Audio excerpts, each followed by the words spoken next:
গ্ৰন্থ পঢ়ক আৰু পঢ়ুৱক এই সজাগতা কাৰ্যসূচী আমি কৰি গৈ আছোঁ আৰু কৰি গৈ থাকিম। এইবাৰ আমি এখন বাঁহৰ দলঙে পাৰ হৈছোঁ। এই বাঁহৰ দলঙে পাৰ হৈ আমি জেলেঙীটোপ অঞ্চলৰ এখন বিদ্যালয়লৈ যাম আৰু সেই অঞ্চলত আমি গ্ৰন্থৰ দান কৰিম। এই কাৰ্যসূচীত আমাক সহায় কৰিছে লেখিকা ৰীতা বৰুৱা বাইদেৱে। আমি ৰাইজক পোনে পোনে দেখাই আছোঁ আমি এই দুৰ্গম অঞ্চলবিলাকত কেনেদৰে আমি যাত্ৰা কৰোঁ আৰু কেনেদৰে গৈ থাকোঁ। হয়তো আপোনালোকে এই মোবাইলৰ যোগেদি দেখিব যিবিলাক অঞ্চল এতিয়াও যাতায়াতৰ ক্ষেত্ৰত বিশেষভাৱে সুচল নহয়।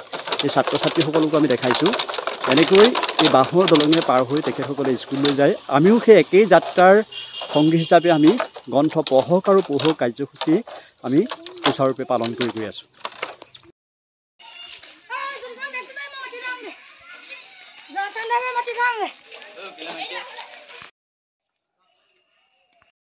আমি বৰ্তমান উপস্থিত আছোঁ জেলেঙীটোপ জনজাতি মধ্য ইংৰাজী বিদ্যালয়। এইটো হ'ল পূব যোৰহাট শিক্ষাখণ্ড কলিয়াপানীৰ অন্তৰ্গত। ইয়াত আমি গ্ৰন্থদান কাৰ্যসূচী কৰি আছোঁ। ছাত্ৰ ছাত্ৰীসকলৰ বৌদ্ধিক মানসিক বিকাশৰ বাবে আমি এটা কাম কৰি আছোঁ। অসমৰ চুকে কোণে গ্ৰন্থদান কৰি আছোঁ।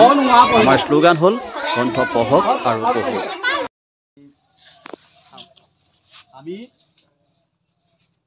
ইতিমধ্যে আমি চিন্তাভণ্ডিৰ এম ই স্কুলত সোমাই আহিছোঁ। আমি তলত কৈছোঁ আমি অসম জুৰি এটা আন্দোলন বুলিয়েই ক'ব লাগিব, পঢ়ক আৰু পঢ়ুৱক। মানে ধৰি লওক আপুনি পঢ়িলে আপোনাৰ কাষৰজনকো পঢ়ুৱক বা বেলেগকো পঢ়ুৱক।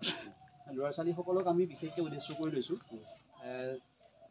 মানে সাম্প্ৰতিক সময়ত কিন্তু পঢ়াৰ প্ৰতি যিটো আগ্ৰহ মানুহৰ কমি গৈছে, অকল মোবাইলত ব্যস্ত থাকে কিছুমান, হয় নহয়?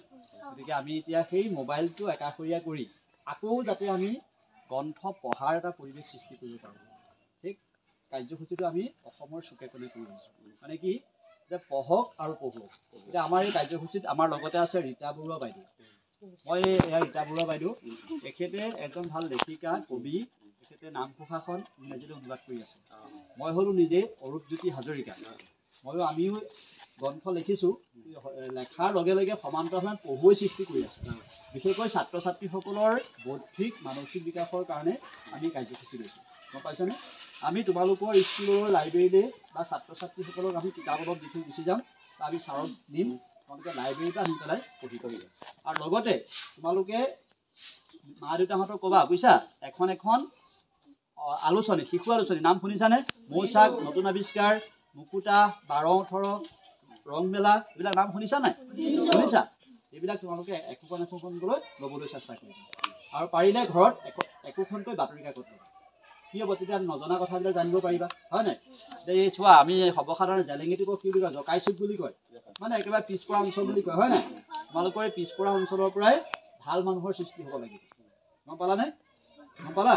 গতিকে আমি ছাৰক আমি কিতাপ দি থৈ যাম, তোমালোকে এইখিনি পঢ়িবা দেই। ইয়াত আমি তোমালোকৰ লাইব্ৰেৰীলৈ কিতাপ দি থৈ গৈছোঁ, এই কিতাপখিনি তোমালোকে পঢ়িবা দেই। সকলো ভাল মানুহ হ'ব লাগিব দেই, গম পালা? ইয়াৰ পৰাই ডাক্তৰ হ'ব লাগিব, ইঞ্জিনিয়াৰ হ'ব লাগিব, আৰু প্ৰশাসনীয় বিষয়াৰ পৰা আদি কৰি চব হ'ব লাগিব। আমি আশা কৰিছোঁ, গম পালানে? ল'ৰা ছোৱালীসকলে প্ৰত্যেকে সলনা সলনিকে দি দিব আৰু দেই।